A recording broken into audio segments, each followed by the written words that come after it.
Uşaqlar, bugün dersimiz arılar mevzusudur. Biz özümüzü ders dili başlayandan arıya bənzədirik. Nəyə görə arıya bənzəmək istəyirik? Çünkü arılar çalışkandır, zəhmətkeşdir.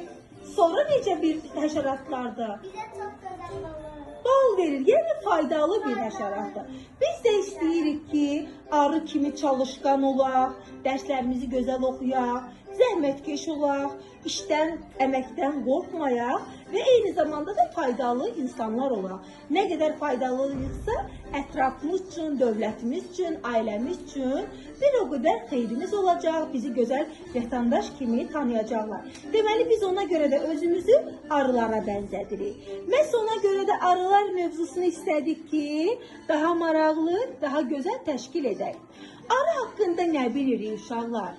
Kim deyər, nə deyə bilər arı haqqında? Buyurun lan. Arılar, Aha, çox ağıllı heyvanlar. bəli, həşəratlardır. Onlar 9 ay çalışır, əməlin qarşılığında isə Aha, bizə nə verirlər? əməlin qarşılığında isə bal ürətirlər. O baldan qış və payızı keçirə bilirlər. Afərin. Arılar çox faydalı həşəratdırlar. Çox gözəl, əla. Başqa buyur. Bal arıları ailə şəklində olurlar. Onların hərəsinin öz işi, vəzifəsi vardır. Orada minlərlə arı yaşar. Amma ana arı bircə dənə olur.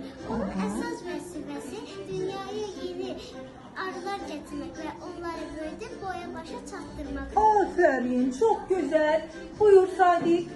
Arılar çox faydalı heyvandır və onlar 9 ay işləyir. Aha. Bizə bal verirlər. Çox gözəl, əla. Aha. Çox faydalı heyvanlar. Və faydalı həşəratlardır, heyvanlardır. Buyur. Arılar çox faydalı olan həşəratlardır. Aha. Arılar çiçəklərdən şirə toplayaraq bal hazırlayırlar. Aha. Onlar çiçəklərində yaşayır. Özünüz fikirləşin, özünüz deyin. Bax, arı hardan alır özünün məhsulunu?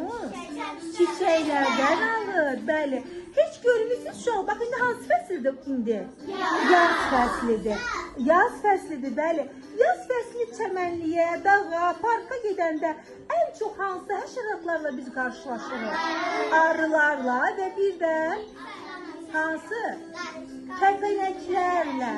Arılar və kəpənəklər əslində yaz fəslini çox sevir. Nəyə görə? Sizcə nəyə görə yazı sevir? Sizə görün.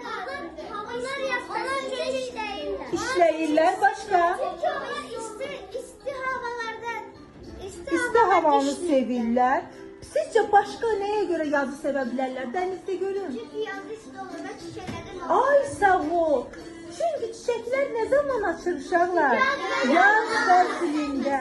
Ona görə onlar yazı çox sevirlər. Çünki payızdan, qışdan sonra Qışdan sonra yayla yaz gəlir, ona görə də onlar işləyirlər. aha, deməli onların sevdiyi gül çiçək, çəmənlik yaranır və onlar da həmin o çiçəkləri bir-bir gəzərək bizim üçün faydası heç nə ilə müqayisə olunmayacaq balı yaradırlar. Gözəl. Başqa kim nə deyə bilər arı haqqında? Arılar sizcə hansı fəsillərdə istirahət edirlər? Yəni çalışmırlar. Qış fəslində, bəli. Uşaqlar, aha, şeirdə deyilirdi ki, çalışırlar 9 ay. Bir ildə neçə ay var? 12 ay var. Deməli, aha, bəli. Bir fəsildə neçə ay var? Bir fəsildə 3 ay. Bir ildə 12 ay var, bir fəsildə 3 ay var. Bu onu göstərir ki, arılar qış fəslində işləmir, çalışmır. Sizcə onlar tənbəl olduqları üçün çalışmır? Nəyə görə çalışmır?